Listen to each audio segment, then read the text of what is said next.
Good afternoon and welcome to another episode.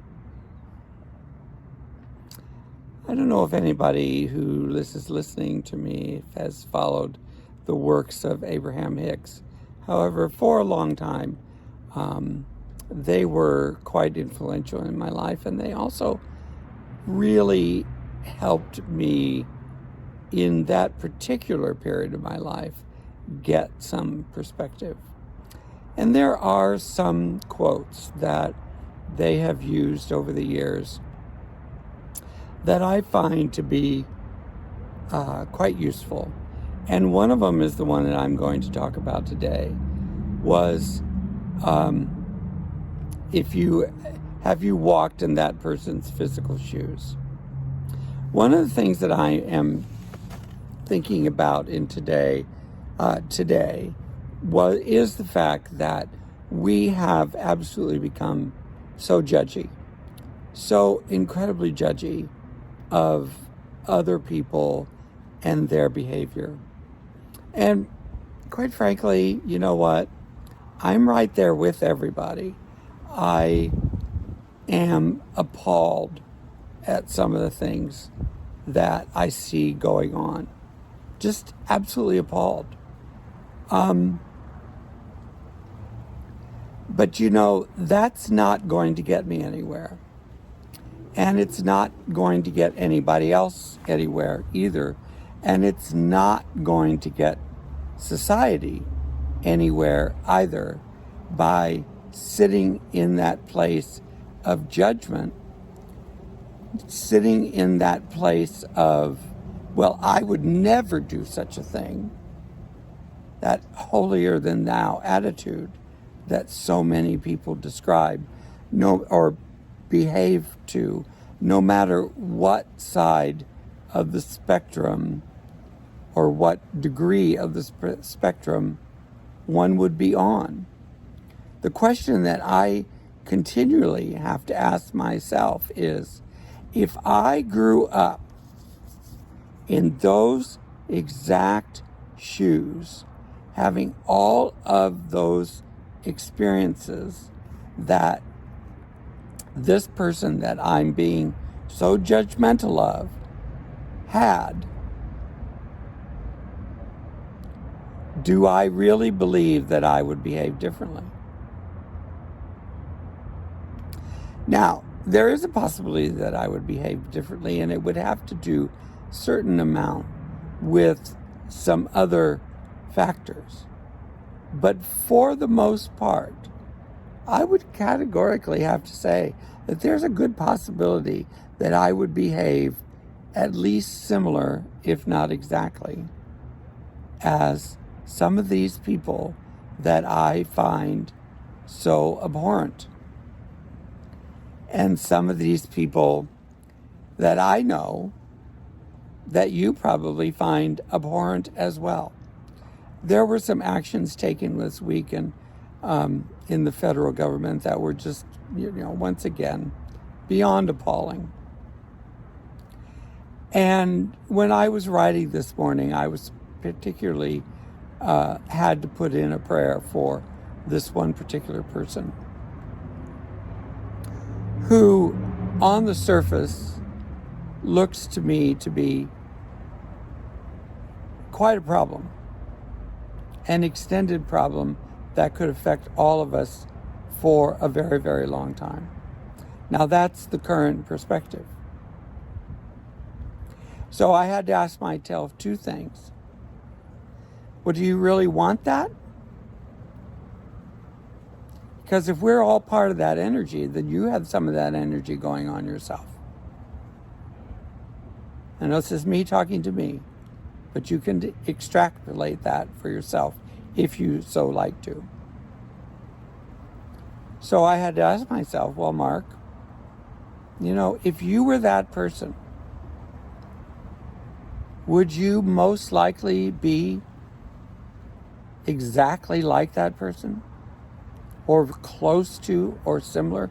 If you had had that person's experiences, would you behave like that? And see, this is what this is going into, is looking into someone's soul instead of looking at the extraneous.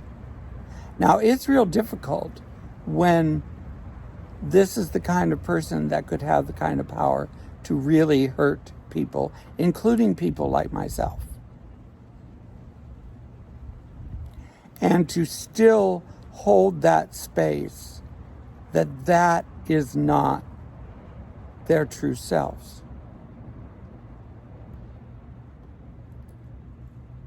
You know, one of the things that I listened to today was really a discussion about, you know, we have lost a lot of our humanity. Now, you know, that can be taken a number of ways, because based on history, the way that I look at what's going on in our country as well as the rest of the world is really just an exaggeration of things that have happened over and over and over again. Unfortunately, the things that are going on right now are more dire even than they used to be, because of the fact that it's global now.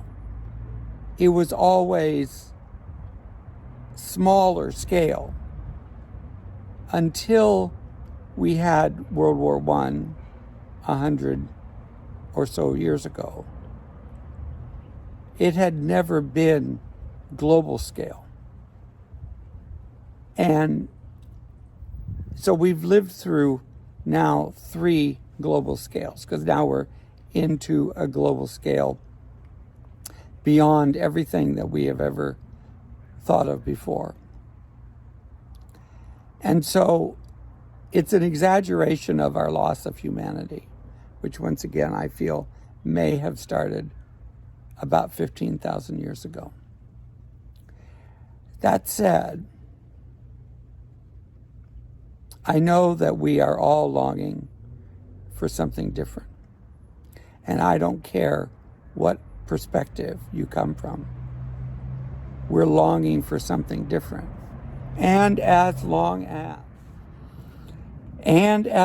as we are become incapable of empathy, incapable of being in the other person's shoes, incapable of asking the question, if I was that person with that set of circumstances, would I be behaving differently? I want to propose that there's a good chance that I wouldn't and you wouldn't either. And that's where we have to get to empathy. And that's where we have to get to conversation. What has really happened here, particularly in the last 7 or 8 years, is that with the plethora of new communication, we have become less communicative, which is ironic, of course. That was the point of why I was saying it. And until we find a way to get back to at least a little bit of civility and a little bit of stop being right, once again, no matter what perspective you're coming from,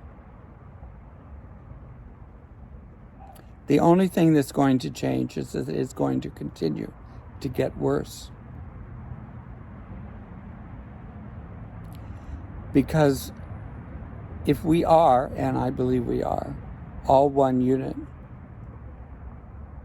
then we are discounting a significant part of our unit. And it will not work.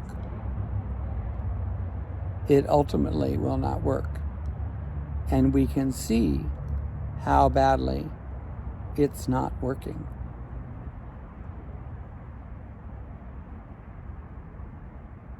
So in conclusion, just give us some thought. Just sit back and think about some of the people you absolutely abhor. And of course, there's some good ones out there right now. And ask the question, would you behave any differently? Or at least, would you behave similar?